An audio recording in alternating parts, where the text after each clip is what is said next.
కూటమి ప్రభుత్వంపై కాంగ్రెస్ పార్టీ రాష్ట్ర మీడియా చైర్మన్ నరెడ్డి తులసిరెడ్డి ప్రశ్నల వర్షం కురిపించారు. కడప జిల్లా కొప్పర్తిలో సాంకేతిక శిక్షణ కేంద్రాన్ని ఎప్పుడు ఏర్పాటు చేస్తారని నిలదీశారు.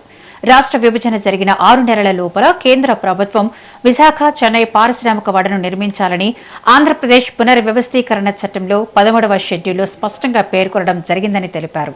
అది ఆలస్యమైనప్పటికీ ఆ ప్రయత్నాలు ఇప్పుడిప్పుడే జరుగుతున్నాయని అన్నారు.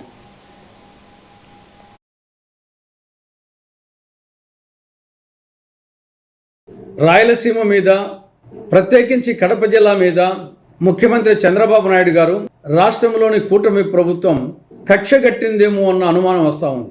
లేకపోతే కేంద్ర ప్రభుత్వము కడప జిల్లా కొప్పర్తి పారిశ్రామిక వాడలో సాంకేతిక శిక్షణా కేంద్రాన్ని 3 ఏళ్ల కిందట మంజూరు చేసింది. ఇప్పటి వరకు అతిగతి లేదు.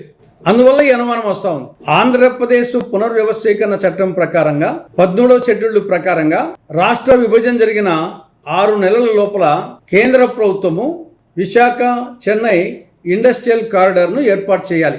ఇది చట్టం చెప్తా ఉంది. 6 నెలల లోపల, విభజన జరిగిన 6 నెలల లోపల చేయాలని.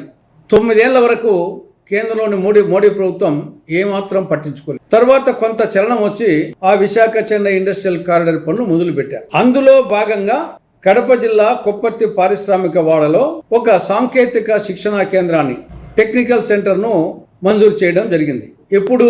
2023 డిసెంబర్ 4వ తారీఖున 250 కోట్ల రూపాయల అంచనా వ్యయంతో 19 ఎకరాల 50 సెంట్ల భూమిని రాష్ట్ర ప్రభుత్వం ఇచ్చే విధంగా ఆ జీవో మంజూరు చేయడం జరిగింది. అప్పటికి చంద్రబాబు ప్రభుత్వం అధికారంలోకి రాలే.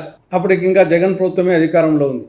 చంద్రబాబు నేతృత్వంలో రాష్ట్రంలో కూటమి అధికారంలోకి వచ్చిన తర్వాత ఈ ప్రభుత్వం ఏం చేసింది? ఒక జీవో ఇచ్చింది. 2024 సెప్టెంబర్ 24వ తారీఖున జీవో ఎంఎస్ నంబర్ 56. ఏమిటా జీవో సారాంశం?